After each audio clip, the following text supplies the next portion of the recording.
Good morning and welcome. What a beautiful morning. So right now, there's a lot of breathing going on. So I would love for us to take three breaths together and hold them for 3 and then release. Okay? Ready? Inhale deeply.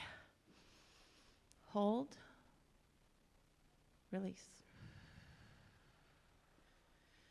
Inhale. Hold and release. Last one. Inhale, hold, and release. Well, it feels like forever since I've been up here. So, this morning, I had a few epiphanies on my morning meditation this morning. And mainly it's this. The last couple months, I have been challenged with family matters, with a torn meniscus, and with a very close friend of mine getting a challenging diagnosis. And I was flipping around on YouTube, and I came across this young lady who just caught my attention. And she was talking, she was in her late 20s, and she said this. And it impacted me so much that I've been sharing it quite a lot. She said, and she was sharing, she goes, yes, I have stage 4 cancer, and I'm 28 years old. And this is the lesson I have learned. And she said, you cannot wait for life not to be hard to choose to be happy. That is extremely powerful because in this philosophy, we talk about manifestation. We talk about thoughts or things. We talk about creation. And then we have our ideas of how that's supposed to go, how spirit, universe, God is supposed to show up in our lives and give us those things, right? And then our plans are totally annihilated by change. And that is the one constant thing we all know we could always count on is everything will change. And we look at life and say sometimes, why? I wanted it this way, and it's not cooperating. Your kids, your life, your finances, your husband, your wife, your partner, your body, and you're like, oh my goodness, does this stuff work? And I'm here to say yes. And this is what it's about. It's about being able to recognize that the universe is about connection. It's all about connection. When people talk about wanting to be enlightened, they want enlightenment. I mean, anyone who, is in the spiritual world here, they want enlightenment. And I have found what enlightenment is.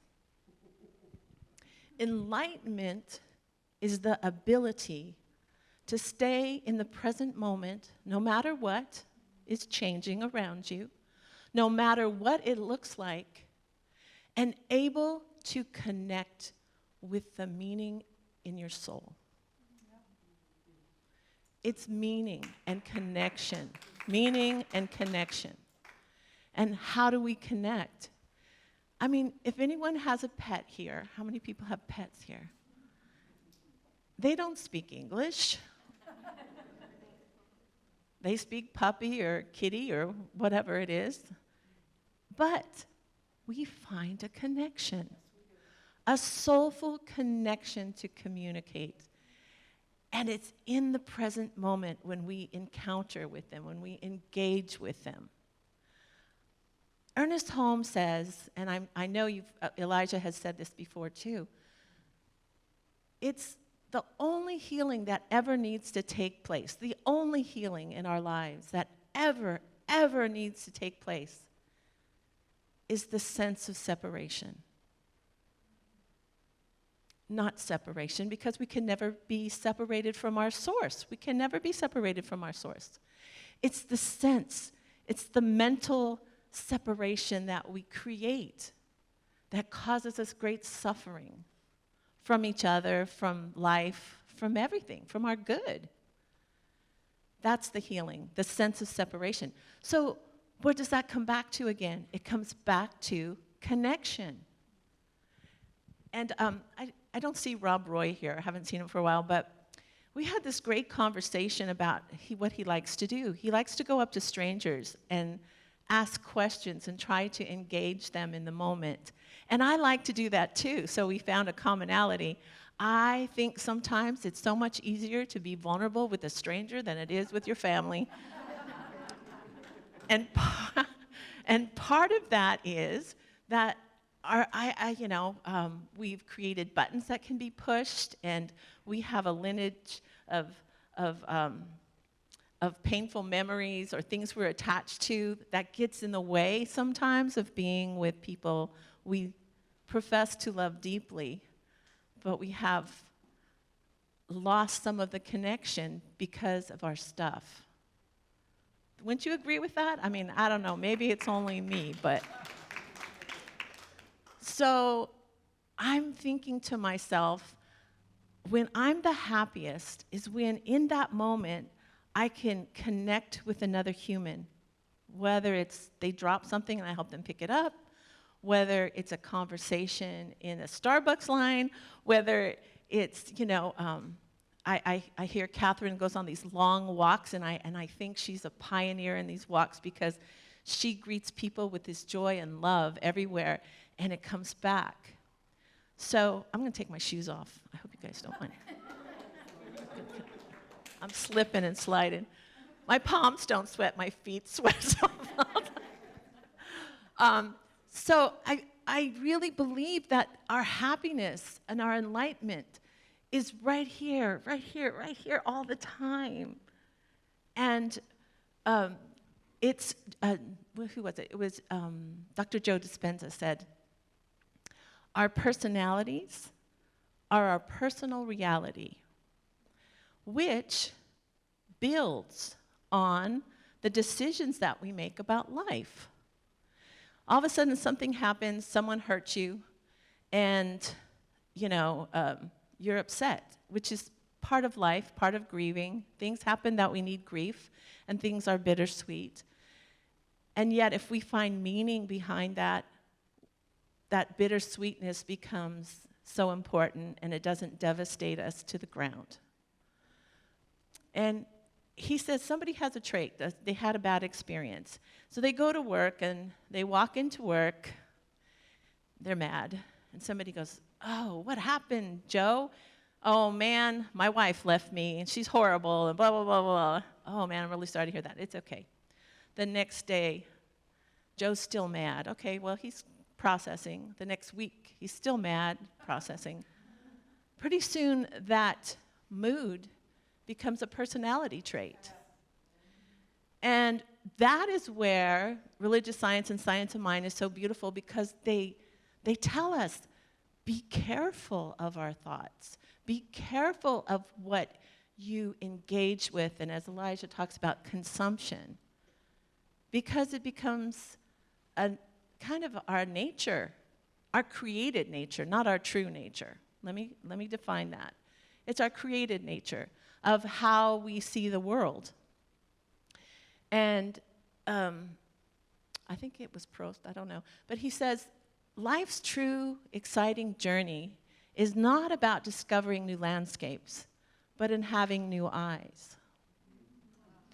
Now, for me, if we went out into our garden and sat with a flower and really was present with a flower, it would be magical, because we're present and we're connecting. Anything, a piece of art, a piece of music, anything we do, it's about the connection. Now, part of our evolution as this human body, human being, is about survival. And so part of our brain says, if it's not familiar, if we haven't already done it and survived, it may be what? Dangerous to our survival. So people shut down. They get scared of the unknown.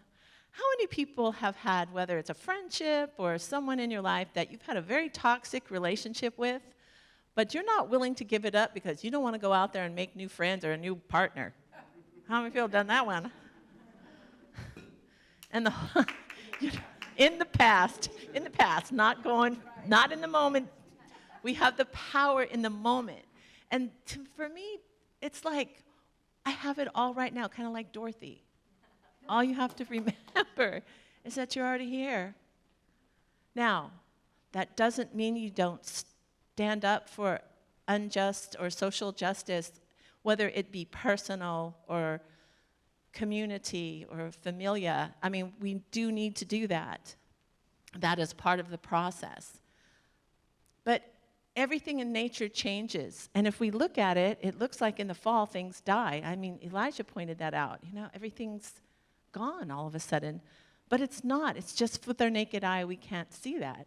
Because underneath or inside, there's a whole magical world that's growing and living and preparing the soil for the next fruit we want to enjoy, the next shade we want to become around. This part of being vulnerable is really difficult, because I am not saying that our pain isn't real, isn't true, and sometimes it just sucks. Sorry about that. But if we realize that everything is a process, and that even Viktor Frankl, who wrote the book Man's Search for Meaning, talks about even Auschwitz, that they were starving, they were beaten, their loved ones, everything was taken from them. And 3 years in a concentration camp, and some people still woke up and saw the sun rise as the most beautiful thing they've ever seen. That's amazing, to find meaning when all things seem hopeless, to find meaning. And Viktor Frankl said, and those are the people who survived. Those are the people who survived, who found meaning. So if you're walking right now through anything difficult, a family situation, a personal situation, a health situation, a friend with a health situation, a money situation, remember that it's important to know that there is meaning in there and that you can find that joy. I think about Jerry telling me how she walks to the beach and with her dogs every morning, and how she sits in amazement and in awe of the ocean. It's interesting that in our work, we sometimes forget to be grateful for what we have. And gratitude is saying thank you for what we've already manifested, right? Right? It's saying thank you. Look at what I've manifested. I'm so grateful that the universe has given this to me. So I mentioned this before, but the way I see my life is this. The universe, God, has all these doors open. And I put forth what my desires are. My desires are always for an experience. It's not about money. Money is worthless. What money provides is an experience of freedom, maybe, to travel, to be in more comfort. But if you were given everything you ever wanted, you may not be able to experience it. Right now, if everything you wanted came to you, would you know how to handle it? I like that. Who said I'd give it a shot?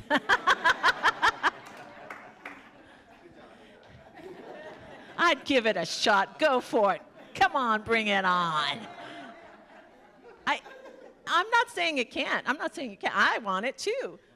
But it's already here. That's the point. Because is it the things we want or the experience of the things? What happens if every time we made a commitment to connect with anything in our lives deeply, we got that experience that we wanted? Because it's really a bandwidth to experience more. I have to tell you something about vulnerability. People, say all the time, how scary it is. I mean, I haven't been in a relationship in a really long time for that reason. It's like, no. And yet that is something that, I would like to experience again. So here's the story that I heard, and I saw the clip of it. They showed it on the screen at Dr. Joe Dispenza's week-long retreat. And it stays with me so much, and here it goes. They were doing an experiment with artificial intelligence, right? And so they built this little robot about the size of that little table right there. And it was only programmed to go left and right, period. Then they got 38 little chicks. And the robot was there, and the chicks were hatched. And the first things the chicks imprinted on, they don't imprint on each other, they print on something bigger than themselves. Interesting, huh? And they imprinted on the robot. So they put the food to the left of this, platform, and the water to the right. And the robot would go to the left, and the little chicks would follow. They go to the right, they would follow, right? And they kept doing that for a week. And these chicks were so excited because they got the food, they got the water. And then the scientists decided to build a little barrier between the robot and the food and water and the little chicks. It was about 7 inches high, a little wire barrier. And then the robot's going left and right, right and left to the water and to the food, but the chicks can't get it. Now, these chicks are not happy, just like a little baby who wants to eat and is screaming, "I'm hungry." So the robot goes to the left. The chicks are like, "Ah!" They go to the right, and finally they protest. And the chicks go into the center of the room and in front of the barrier, all 38 of them, right? And they just start screaming because they know going left and right and following what the robot, which they have imprinted as their mother, they can't get to the goods. So they just, in unison, in one large chirpy voice, just protest, and they're not moving left and right. They're standing in the middle. This went on for over an hour, and then the robot reprogrammed itself and went straight for the chickens. Wow. Now, this is artificial intelligence, not what we consider a sentient being. What does that say? It says a lot to me. Energy to create.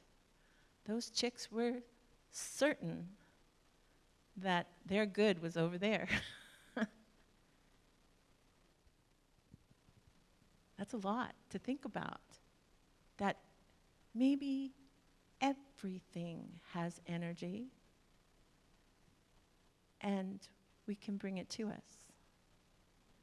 I thought, and I still think, that that's some incredible implications for the future of artificial intelligence. That's where all those sci-fi movies come from, right? And one thing that impacted probably my whole ministerial process was realizing a quote that Ernest Holmes had from Can We Talk to God? And I've said it a lot, but it's so impactful to me, and it's this. He says, God speaks in a language without a tongue, a language that is universal to all life. And that language is expressed through sense, feeling, intuition, and instinct. And why is that so important? Because we keep trying to move the world only through this. Only through this. We have less cells up here that have less information than one cell of our DNA that could reproduce and clone our body. One cell within us could clone you all over again, Serena. I mean, one cell has all that information to do that and survive. And yet we're so attached to this one. And this one gets us in a lot of trouble. See, I don't think ego is bad. I think it's misused. We need ego for this survival in this body. There are situations and times when we know we have to retreat and defend. But just like our pets, when something comes that disrupts their equilibrium, they do. They hide, they bark, they bite, whatever. Then, when it's gone, sometimes dogs have trauma, for sure. But if it lives a healthy life, that particular event isn't going to change their personality, hopefully, right? They shake it off, and it's like, things are good. And we have the ability constantly to choose our personality traits, to choose our personal reality. And that's difficult because we have a lot of excuses of why we can't, why we shouldn't, or why it's scary. And one thing I realize is there's always a door that I try to open that the universe has not opened for me, and I pound on it, I kick it, I scream at it, and then if there's a crack, I am pulling it open, especially in personal relationships, okay? That's what I want. It has to be this over here. I know what's good for me, I know what I want, and that's it. And it's not available. But I'm going to make it available. Well, there's a lot of suffering around that. A tremendous amount, at least for me. And if I would only turn around and be in the present moment and walk through the doors that are open to me, life would be a lot more fun. That's for sure. But if we're always searching for enlightenment, if we're always searching for something else, someone else, something else, we're going to be terribly disappointed. What happens if each moment of creation, each breath we take, is an opportunity to connect with whatever's in front of us? And sometimes it's painful, but if we find meaning, it will be incredibly valuable. And so right now, I would like us to say together, with putting our hand over our heart, I am no longer willing to wait for life not to be hard, to instead choose to be happy. Amen. So that is my gift to myself and to you for the next week, is to have the encounter with each moment, no matter what it looks like, no matter what it feels like, to go deep, to know that there's meaning behind it, there's value behind it, and in the end, there's joy, love, compassion that only we can experience through our giving of it. And now let us go into prayer. Thank you.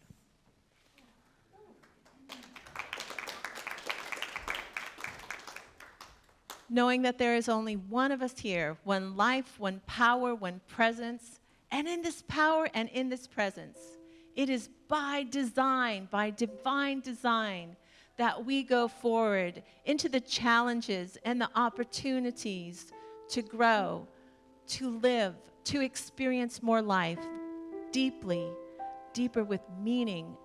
And in this meaning, in our pain, we find the bittersweetness of deep compassion, of deep joy, of deep connection that raises us into that field of yes to love, to yes of truth, and yes to the compassion and connection of who we really are. And so it is.